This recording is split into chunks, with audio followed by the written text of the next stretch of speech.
daytime to remember.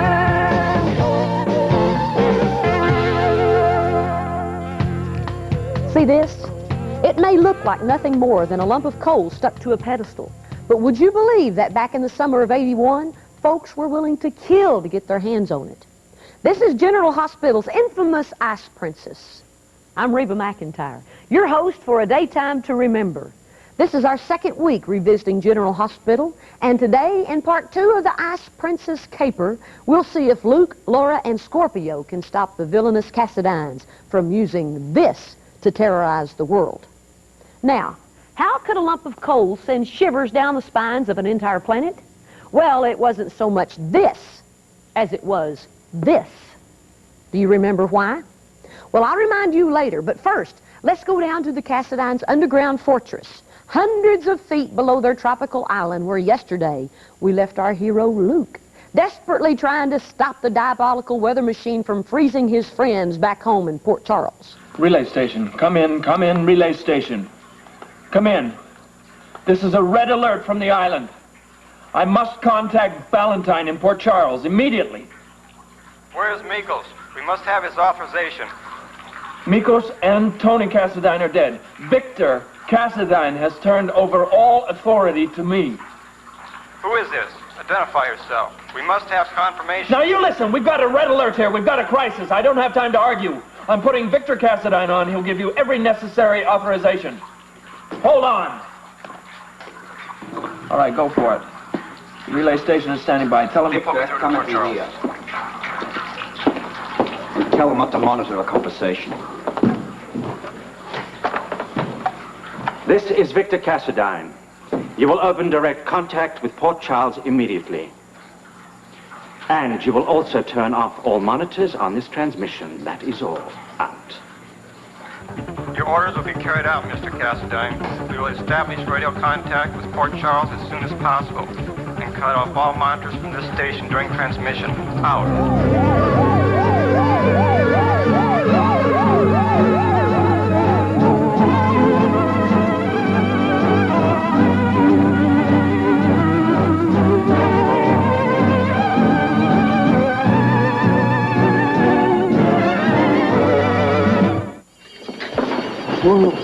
Heather. Oh, Joe asked me to tell you he's coming home. Why didn't you give me the phone? Oh. I had to talk to him. I wanted to tell him about the gun. Look, Joe's down in Mexico looking for Scotty Baldwin and taking a well-deserved break from his problems around here. Problems? I suppose you're talking about me. I don't want him going on any guilt trips because of what happened with Sarah and that gun she gave him. I think he may feel pretty guilty. Oh, and you'd enjoy that, wouldn't you? What about Hutch? I've been watching what's been happening here since you've had him hidden down in the basement. Thanks for the concern. I'm just worried about you, Rose, that's all. I can tell you're getting involved, and that only can lead to trouble. Do you mind if I handle my own problems?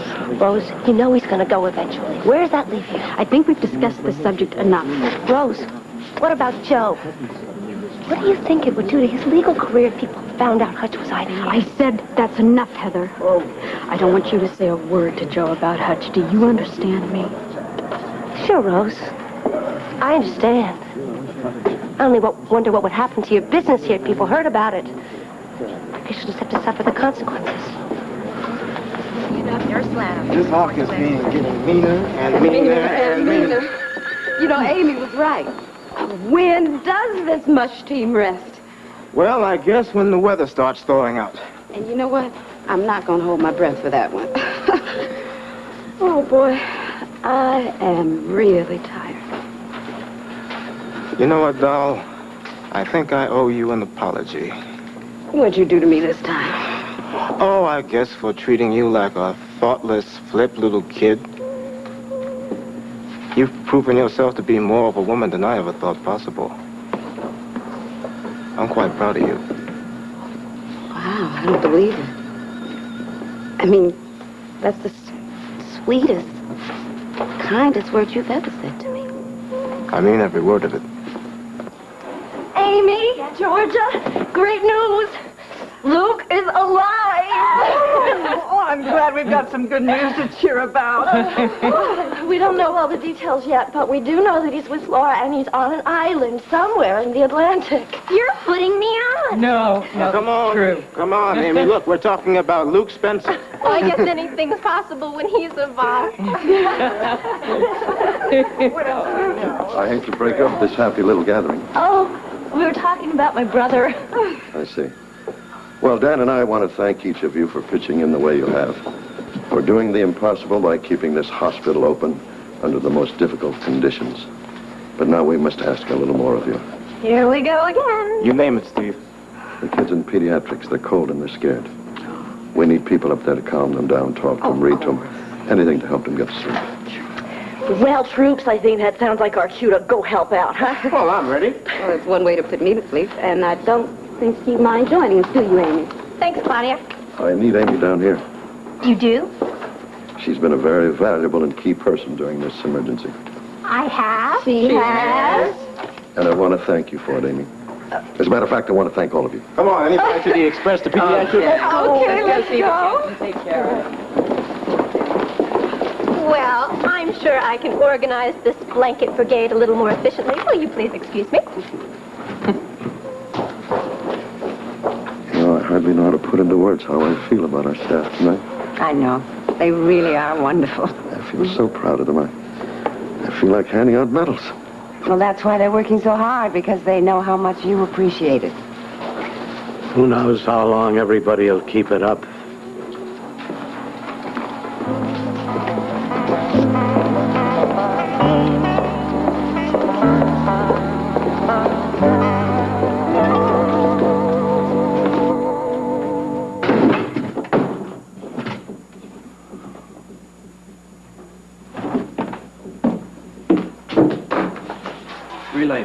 Relay, this is Control. Come in. Do you read me? Relay, come in.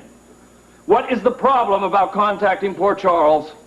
Weather conditions in Port Charles still interfering with transmission. I don't care about that. Victor Cassadine is getting very impatient. Do you read me? Roger. We are doing everything we can to establish contact. Well, do it faster. Faster! We have an emergency here. Do you understand? Out. Emergency. Emergency. Emergency.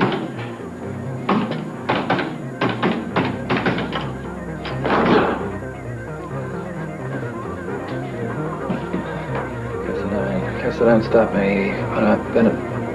Venezuela. That's it. That's it. That's it. Venezuela.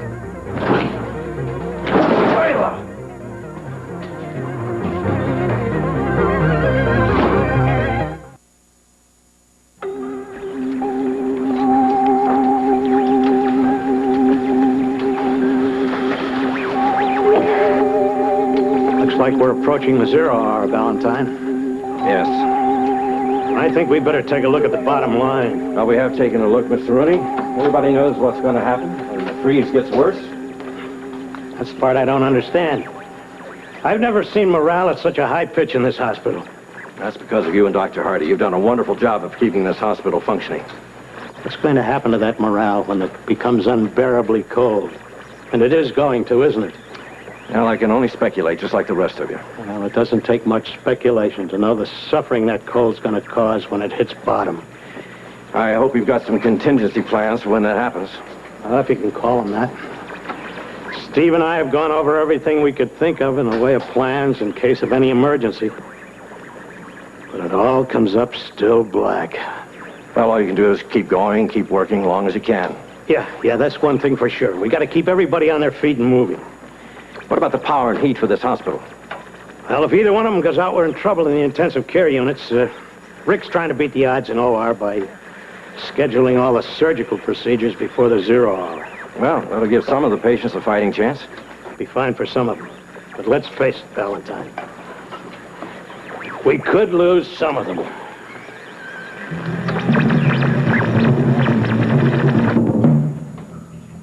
Robert, can't you figure it out yet? I've only got several hundred more combinations to go. How can I miss? With your permission. Just don't make any sudden moves. Would you prefer me to stand against the wall with my hands on my head? I'd given that considerable thought. But you appear to be quite docile now. What difference does it make? Difference of life and death, Victor, specifically yours, if I don't get this bloody door open. Robert, Laura, find out from Victor exactly where this island is located. Listen, have you got that lever released yet? No, it's locked tight. I can't budge it. What about Port Charles? Have you made contact yet? No, look, darling, the relay station tells me that because of the weather we can't get through. I'm gonna keep leaning on them. Abracadabra.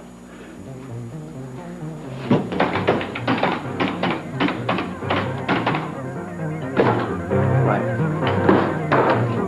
Relay station, this is Island. Come in. Go ahead, please. What are you doing there, playing jacks? Will you put me through to Port Charles? I asked you this 15 minutes ago. We anticipate locking in transmission at any moment. Right, I know, and you told me that 5 minutes ago. Please stand by. Stand by. Stand by.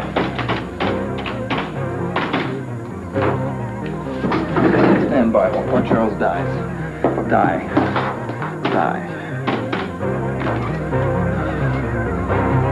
Signs of Greek. Greece.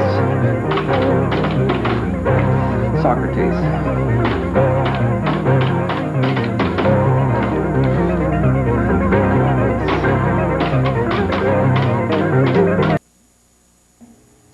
So I bet you're wondering what this ugly lump has to do with the Cassidines freezing the world. Well, this lump happened to be the world's largest uncut diamond. But that's not why the Cassidines spent months trying to get their little hot hands on it. The real reason they wanted the Ice Princess was because inside the base was hidden a scientific formula for something called carbonic snow. I'm not kidding. Carbonic snow. That's the stuff they use to power their evil weather machine. Pretty wacky stuff, huh? Science fiction comes to the soaps. Now, the brains behind the plot, Mikos Cassidine, is dead. But before he died, he set the weather machine on automatic pilot. Only Luke and friends could prevent Port Charles from becoming one big glacier. Let's see what happened. Well, any luck? Yeah, we're getting some kind of transmission. Port Charles, come in, please. This is Luke Spencer. Can anybody hear me? Can you hear me? Port Charles, please come in. We read you, Spencer. This is Valentine at General Hospital. All right, look. Mikos and Tony Cassidine are dead. We're holding Victor Cassidine prisoner. Have you unlocked the weather machine? No, it takes a code fed into a computer. I can't figure out the code. Can you help? Do you know your location? Don't go away. Hold on. Yes, we'll hold. Look, get on that phone to Washington. Tell them we got a location on the island. Robert, this is Luke. Listen, man, I'm on the wire with Port Charles. Do we know the location of the island? We're 40 to 60 miles north of Caracas and the Grenadines. Got it. Stand by. Port Charles, Luke Spencer here. You still there? Yes, go ahead, Spencer. All right, I got you an approximate location of the island. Look, I'm afraid it's too late. We're trying to get this on tape. Go ahead. All right, we're 40 to 60 miles due north of Caracas. Check. In the Grenadines, an uninhabited island. Oh, yeah, we've got planes in the area, but it's too late. We can never make it on time. Now, what about that weather machine? But the only thing that's going to stop it is feeding the right code into the computer.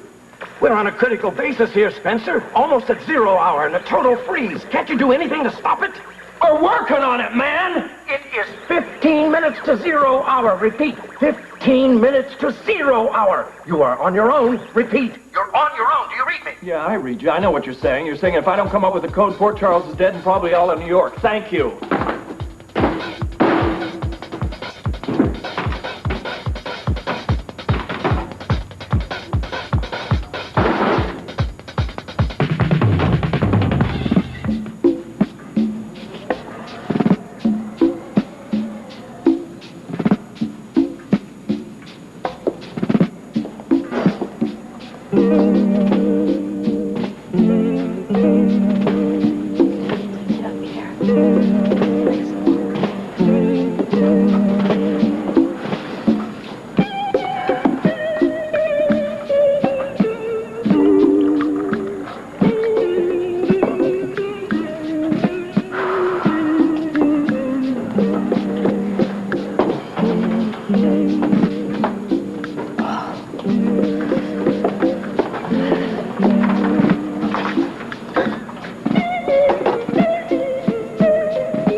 you down here all alone, huh? Got my patients. Yes, Noah is upstairs. Don't stand in the way when Joe gets back. Don't threaten me, Heather. You already have Jeff. Isn't one man enough for you? It's been fascinating watching you play nurse. Well, I wasn't aware that you were paying such close attention. I always pay close attention to my competitors. It's the only way to win the game. Okay, we've done this scene once before. And you must feel very special being a trained nurse, doing something so noble, such noble work, something so worthwhile. It's not going to work, Heather. You're not going to frighten me again. I'm not trying to frighten you. I'm just telling you how much I admire you. Or at least your profession. Maybe if I had had your background, Anne, maybe I could have done something noble and worthwhile with my life. I think that everyone has a chance to choose what they want to do in life. I don't think it's that easy. Well, I think we all end up with what we deserve, yes.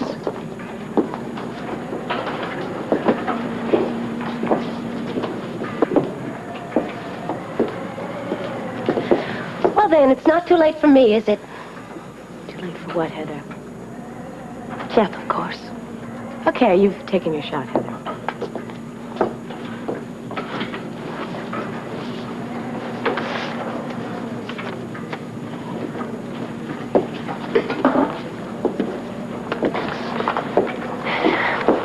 He asked me for a divorce. What? He wrote me a letter. Maybe you should read it sometime. In fact, I want you to read it. I'm not going to let another woman raise my son, Anne. And that's not a threat. That's just a fact of life. You should be able to understand that. You love Jeremy, don't you? You'd fight for him. You wouldn't let another woman take him away from you. No. I think you'd fight very hard. Maybe to your death if you had to.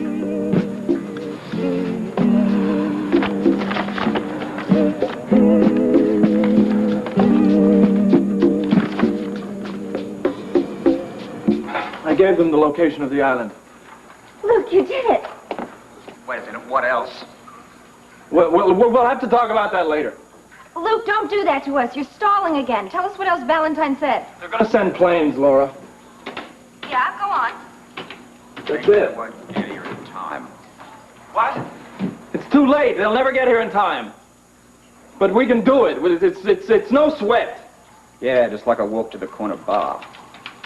Look, if the clock's working, I got 5 minutes, so I gotta go. Luke, What? I love you. I love you too, baby. You're not going to let anybody freeze to death, are you? No. I'm not gonna let anybody freeze to death. I'll talk to you later. I'm not gonna let anybody freeze. Freeze.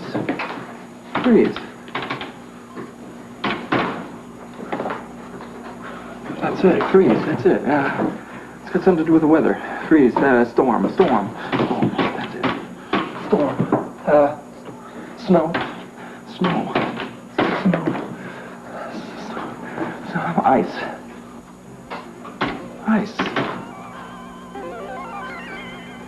That's it. There's more. What do you want, machine? Come on, baby. What do you want from me? You got ice cream. Iceberg.